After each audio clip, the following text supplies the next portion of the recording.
羊毛を使ってかわいいハリネズミのマスコットを作っていきましょう。お家に入ったかわいいミニサイズのハリネズミくんになります。一緒に作っていきましょう。ニードル針という羊毛フェルト専用の針を使ってベースの形を整えてみましょう。ベースの形が整ったら薄橙色の羊毛をお腹の部分と顔の部分に巻きつけて固定していきましょう。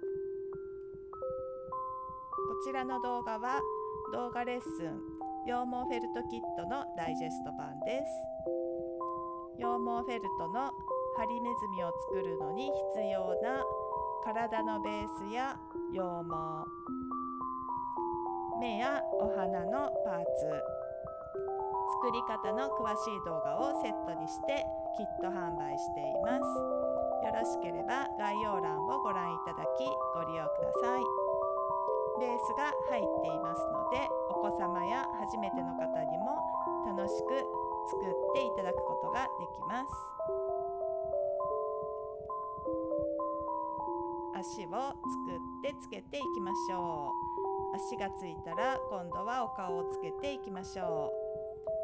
花の差し花というんですけれども、これは少し太くなっていますので、しっかりと刺して向きを間違えないように固定してください。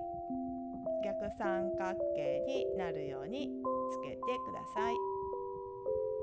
ハリネズミくんのお家も作っていきましょう。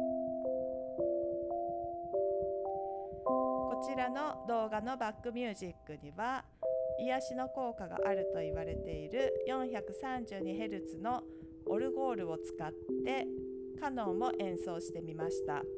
手回しオルゴールで演奏したカノンのミュージックです。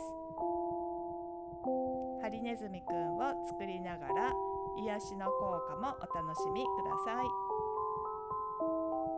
お家の屋根を作って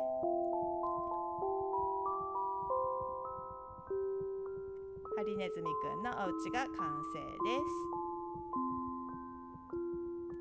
ハリネズミくんを入れてみましょう。かわいいハリネズミくんハウス完成です。